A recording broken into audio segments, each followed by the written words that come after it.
Llegaba el turno del teniente coronel Balas, conocido por los españoles, porque ya saben que leeré en esos audios. Decía, yo quiero a Balas, la UCO, claro, que hacía lo que no le gustaba a la PSOE, que es que los investiguen. Porque gracias a eso, pues ahora están paseando por el Tribunal Supremo Ábalos y Koldo en la cárcel. Santos C, su nombre en clave, también ha pasado y volverá a retomar el club de lectura pronto, y no van a ser los únicos. Porque hoy lo que en su declaración el teniente coronel Balas ha dejado claro es, primero, el papel de Ábalos, que tiene que declarar el miércoles. También Koldo, ahora también iremos con información de Miguel Ángel Pérez al respecto, de que dice que va a tirar de la manta. Veremos si esto sucede o no sucede, pero Ábalos hoy lo han sentenciado. Si se estaba guardando algo, pues como no empiece a cantar, morirá en prisión. Pero también el teniente coronel Balas ha señalado al presidente del gobierno. Claro, estas informaciones las conocemos desde hace tiempo, pero cuando lo dice un teniente coronel en el Supremo, pues la cosa cambia. A Ábalos no le ha gustado nada, ¿eh? De hecho, fíjense ahora cuando vean el corte, cuando pues decía, sí, todo esto sin Ábalos es imposible, porque era el ministro.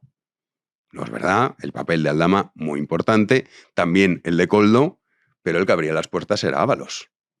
Miren la cara, que ya les digo, no le gustaba nada a Ábalos, porque le piden 20 años de cárcel y pinta mal, es una de las causas.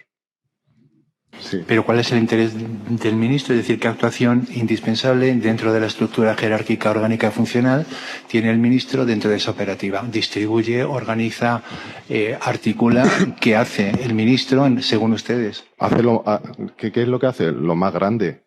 O sea, es el que tiene la capacidad es el que abre negocios, es el que tiene la capacidad de poder llevar a Aldama y a sus socios a sitios donde por ellos mismos no pueden llegar. Es un miembro cualificado de la organización. Por eso, perdone. Disculpe. Por eso cobra lo que cobra. Por eso le dan lo que le dan, y cuando exige, le pagan. Pues ahí tenían Ábalos negando lo que decía el teniente coronel Balas, diciendo, pero ¿cómo? Que yo cobro, yo. Bueno, si no era el que hacía lo más grande, pues tendrá que demostrar que actuaba siguiendo órdenes de arriba. Y más arriba que Ábalos, pues solo tenemos a Sánchez y a Zapatero. Es que esto es lo de las mascarillas, ¿eh? Si es que aún quedan muchas cosas. Esto es lo de las mascarillas. Pero tenemos el rescate de Plus Ultra, que ya Ábalos, antes de entrar en prisión, ya decía que eso él, y lo hemos visto en los WhatsApps, que presuntamente, suponemos que ha sido él el que los ha filtrado, claro, publicó el diario El Mundo, en los que su mano derecha, no Koldo, o sea, la mano derecha para otras cosas, sino su mano derecha, digamos, oficial, se escandalizaba con la cuestión de Plus Ultra. Pues si todo eso es así, si no era él el mandamás, pues el miércoles tiene la ocasión de demostrar lo contrario en su declaración en el Supremo. Pero también Balas ha dicho, no, estos tenían acceso a todos, a altas instancias, incluido, por supuesto, el presidente del gobierno. En los diferentes ambientes. Es decir, sí que tenían un acceso muy importante a todos los niveles. Hay que tener en cuenta también que cómo se pergeña el viaje de Delcy. O sea, es un viaje que en diciembre, a una hora determinada, elabora Aldama, vemos en su portátil, la carta que tiene que enviar el señor Ábalos, y a los 2 minutos, 10 minutos se lo reenvía ese borrador a Koldo. y después se accede incluso al presidente para que dé el visto bueno, y Ábalos se lo dice a Koldo, oye, mira con un pantallazo. Por lo menos no me ha dicho que no. O sea, lo consiguen. Consiguen, o sea, vamos a ver, el acceso a altas instancias. Pues ahí lo tienen. El presidente del gobierno, claro. La estrategia esta de la PSOE de ¿cómo iba a ser así? José Luis, nuestro José Luis, hombre, ¿cómo? ¿Cómo iba a ser así nuestro Santos C? Koldo, Aldama, menuda inventada. Bueno, pues en el Supremo, teniente coronel Balas, y no el presidente del gobierno, claro, llegaban a él. Por lo menos no me ha dicho que no. Y eso es de lo que hemos conocido, porque todavía hay muchas cosas por conocer. Hoy publica Miguel Ángel Pérez, que ya saben que siempre maneja muy buena información, en Libertad Digital, que Koldo García, que tiene que aclarar el miércoles, porque claro, el miércoles, ya les adelanto, haremos un directo especial a las 9 de la noche, será un programa en directo que haremos con, en fin, por la razón evidente, y es que declaran Aldama, Koldo y Ábalos el miércoles. O sea, imagínense la que nos espera. Entonces, haremos un directo especial. Y en esa declaración, Koldo, lo que cuenta Miguel Ángel Pérez para Libertad Digital, es que se plantea tirar de la manta contra el presidente del gobierno, contra Pedro Sánchez, durante su declaración. El asesor del exministro de Transportes, ya saben, que declarará este miércoles, todavía no sabemos la hora, también estará Aldama y Ábalos, tiene pensado, sopesando los pros y contras de tirar de la manta contra el presidente del gobierno. Koldo hizo muchos favores personales a Sánchez y podría desvelarlos durante su declaración.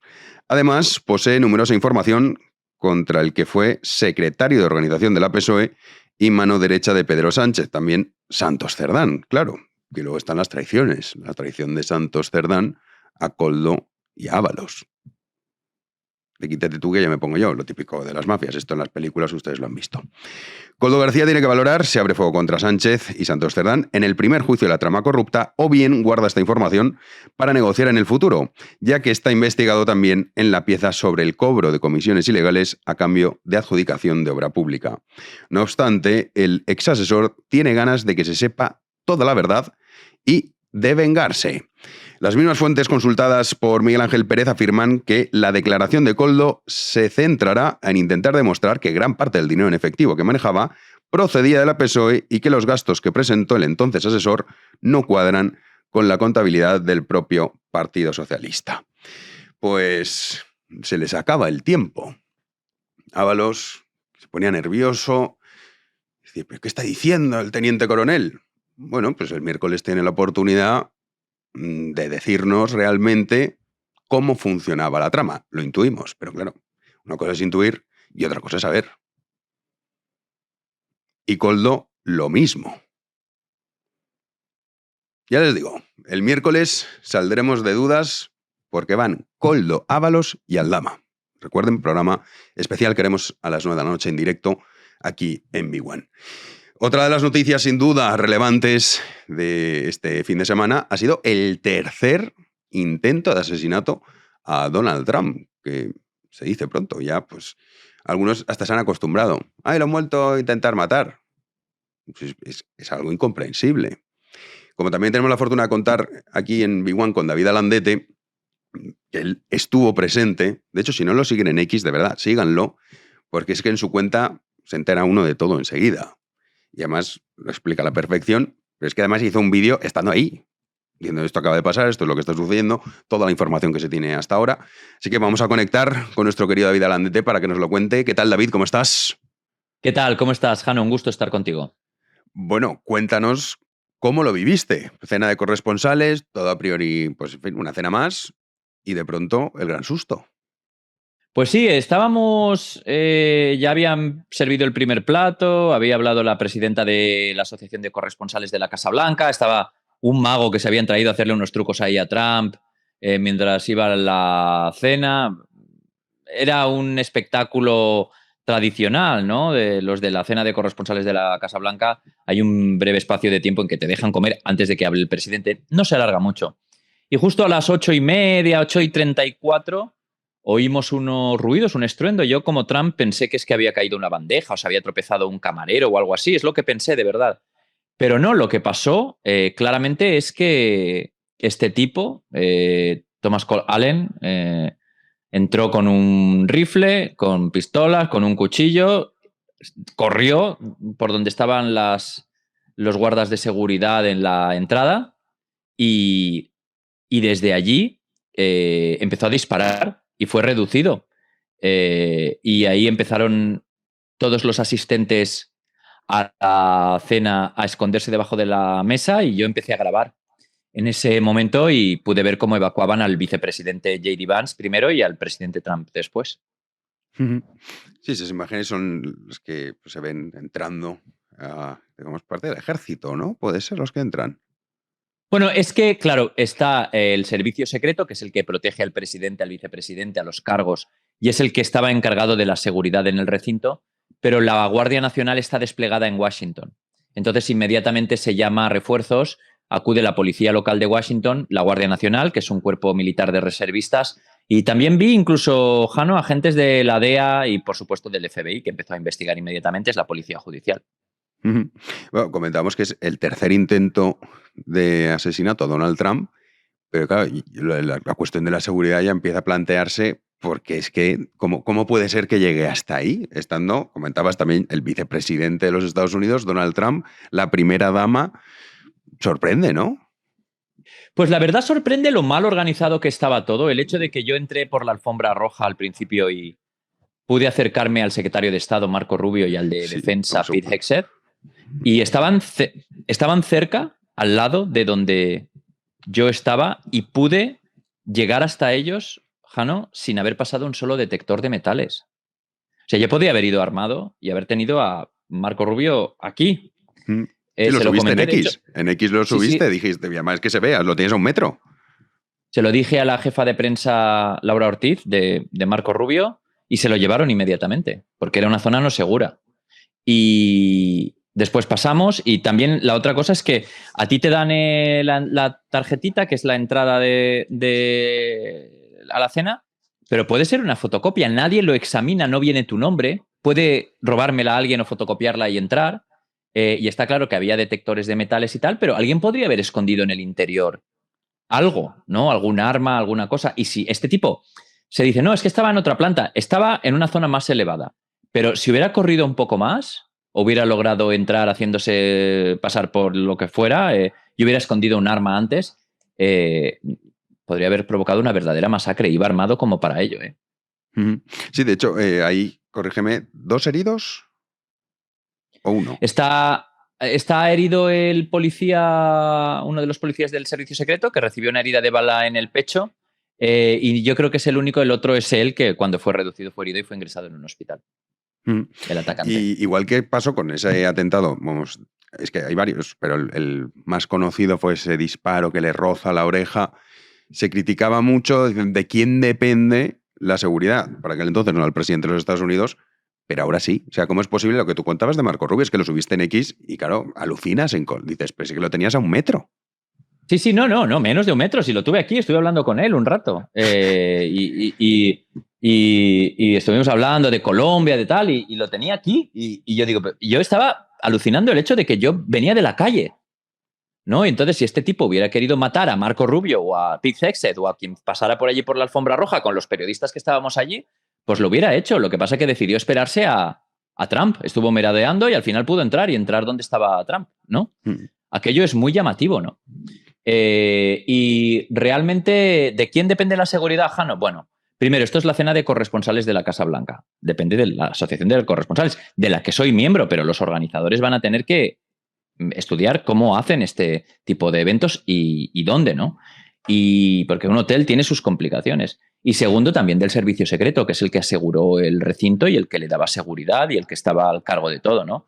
No, por ejemplo, cuando hay un evento en el que se concentran, como el discurso del Estado de la Unión, que se concentra la plana mayor del gobierno y está la línea de sucesión, porque en el gobierno de Estados Unidos, si muere el presidente pasa al vicepresidente, después el presidente de la Cámara, después el presidente pro tempore del Senado, después el secretario de Estado.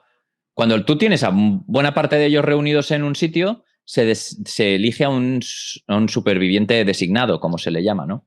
Pero ni siquiera se hizo esto en esta ocasión, ¿no? Simplemente el servicio secreto aseguró el recinto y ya está, ¿no? Y fue un fracaso, fue una verdadera... Además, después de un presidente que ha estado amenazado por Irán de muerte, había un complot para matarle en las elecciones anteriores y que ha sobrevivido antes a 2 intentos.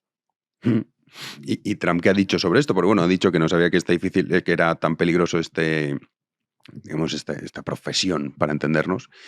Pero claro, ya debe estar un poco mosca. Vamos, yo lo estaría si fuese él. Diría, pero ¿quién me está protegiendo? Y sobre todo acabas de comentar lo de Irán, que también lo ha dicho recientemente. Dices, hombre, no sé, yo me preocuparía. ¿En manos de quién está el presidente de Estados Unidos?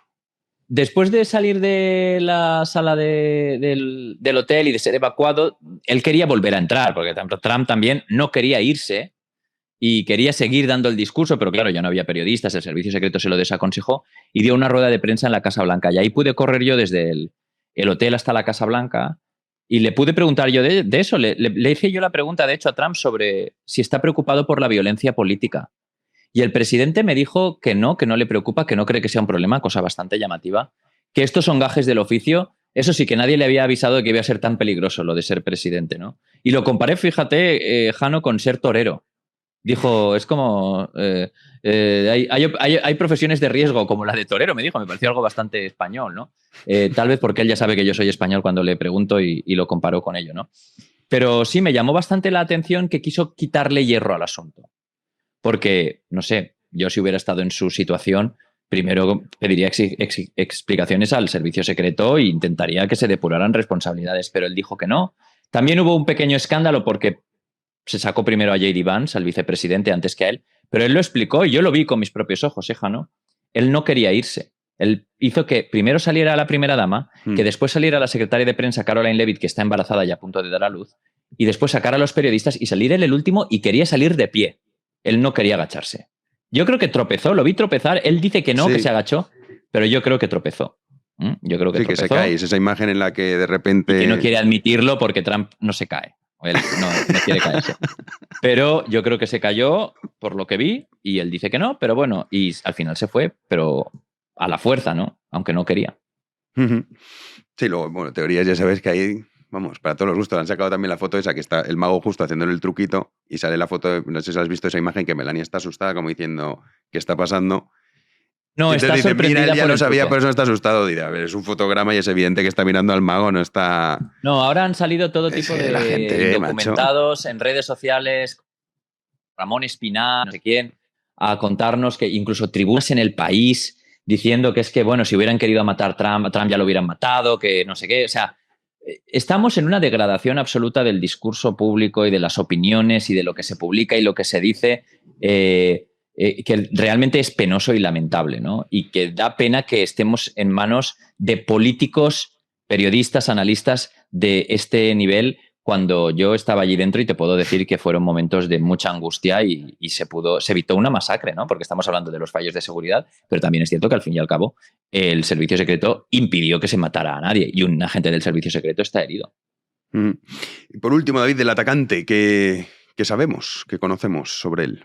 Bueno, se llama Thomas Comalen, él es un profesor de California, Torrance es la localidad, de 31 años, paró en Chicago en tren para venir a Washington. Vino en tren, yo creo que para poder llevar el rifle, porque no tienes escáneres en los trenes de larga distancia en Estados Unidos. Se alojó en el Hilton, estuvo en el Hilton, el hotel donde fue la cena antes, y dejó un manifiesto, pues, una locura de manifiesto, hablando de, no sé, de cosas absurdas como de perdigones y de que era un asesino federal, bueno, cosas, un demente, un loco que no había hecho saltar las alarmas, que como tantos en Estados Unidos tuvo la posibilidad, la ocasión de comprar armas, ¿no? Entonces, bueno, ha pasado ya a disposición judicial desde este lunes y se espera que se le pida la pena de muerte, que es legal ahora gracias a una decisión de Trump a nivel federal, y además Trump ha autorizado que la pena de muerte sea no solo por inyección, sino también por pelotón de fusilamiento, que esto ha vuelto ahora con el mandato de Trump, y es probable que se lo leí hace unos días, fue esto, ¿no? Del pelotón de fusilamiento. Sí, lo ha recuperado, una cosa bastante llamativa, la verdad. Sí. Bueno, pues estaremos pendientes, te seguimos en X, que hay. Yo me enteré por ti. Entré en X y veo... Tuve que salir, Jano, porque no había cobertura. No había cobertura en el salón así que tuve que salir corriendo, empezar a hacer... Y cuando Trump quería volver a acabar el discurso, dije, bueno, ahora me he salido y ya no voy a poder volver a entrar, pero al final fuimos a la Casa Blanca y ahí ya pudimos hablar con Trump. Desde luego, Trump, otras cosas no, pero hablar con la prensa y permitir que todo el mundo le pregunte, hasta yo, el día que casi lo matan, es una cosa, o sea... yo sé que hay muchas cosas por las que criticar a Trump y es una figura muy polémica, pero con esto... me parece que debería ser el referente de todos los presidentes, la capacidad que tiene de exponerse, hablar, ser transparente y sí, es que es el presidente más transparente que yo he visto nunca, jamás. Sí, esto me lo contabas desde hace tiempo. Decías, es que Trump es la diferencia que mira aquí. Pero parece que aquí nadie se queja, ¿eh? En Estados Unidos también sí que se quejan cuando no son atendidos, es diferente. Aquí hemos asumido que el presidente te dice, pues estas son las preguntitas pactadas y el resto no puede preguntar. Y ya está. Sí, me decía también un usuario en Twitter, me hacía mucha gracia porque claro, dando las explicaciones, en Estados Unidos el presidente se preocupa de que antes de salir él se salven los periodistas, la primera dama, la secretaria de prensa. Pero en España, cuando el presidente está en apuro, sale él corriendo y todos los demás se van detrás, ¿no? Sí, mira Paiporta. Así es. A eso me refería. Pues te seguimos en X, David, que el que no lo haga, que bueno, ha subido un montón de seguidores, pero todavía pocos me parecen, porque te enteras de todo, me lo explicas genial desde la propia Casa Blanca, cuando te toca pues otros sitios, pues en otros sitios, la cena de corresponsales con todo esto que sucedió. Y también te leemos en ABC, te escuchamos en COPE y aquí en Big One con tu informe que recuperaremos este fin de semana de nuevo. Muchas gracias. Fuerte abrazo, David. Gracias. Hasta luego. Pues esto es lo que sucedió en el tercer intento de asesinato a Donald Trump. David Alandete estaba ahí y esto, lo que nos ha explicado, es cómo se vivió. Luego ya saben que teorías hay, pues en fin, para todos los gustos. Fotograma y ya te monta una conspiración maravillosa.